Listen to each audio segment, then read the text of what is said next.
They are hidden in fine print, tucked into contracts, noted if you're lucky with an asterisk.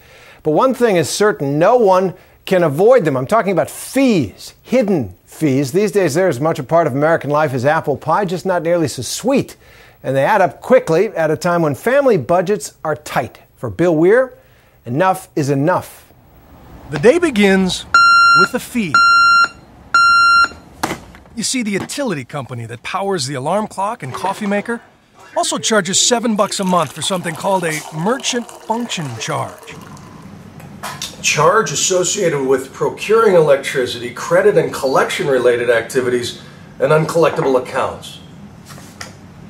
So I'm paying the power company to hunt down people who aren't paying the power company.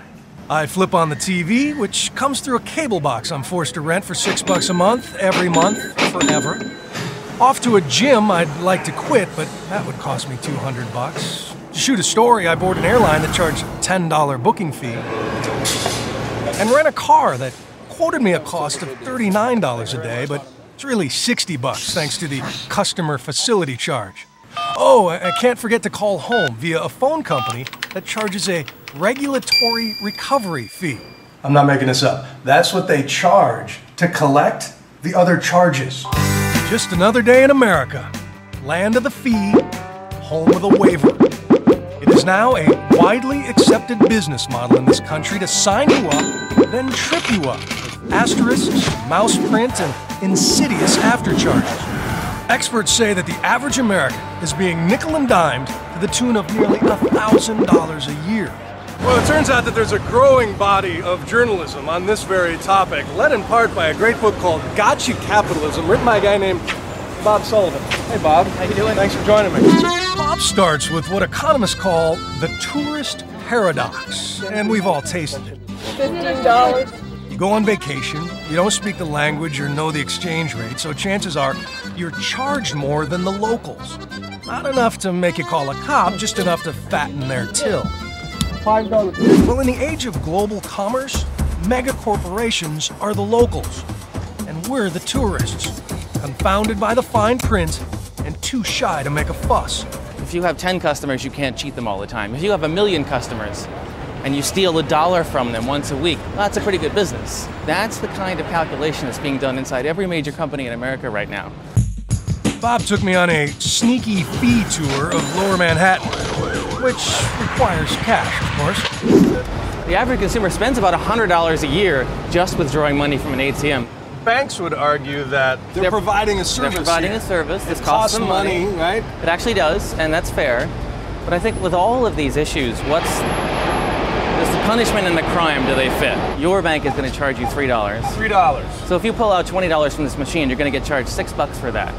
Right. What kind of an interest rate is that? He advises using small banks or credit unions, which often waive their ATM fees. And after lunch, Bob warns me to never pay with a debit card, because debit cards are never rejected if your balance gets too low. 4 or 5 years ago, if you didn't have enough money in your account, your card would be declined. Nowadays, banks offer what's called courtesy, overdraft protection, some courtesy. So they'll approve the transaction and then charge you $30 to $40 for each additional transaction. And banks collect $17 billion a year in courtesy overdraft fees. It's probably the single largest hidden fee in America. 36. You got it. So we've come to Wall Street to discuss the most egregious offender, which is 401k fees, our retirement accounts. Yes. On average, the average American worker loses about 1/3 of the money they should have at retirement to Wall Street.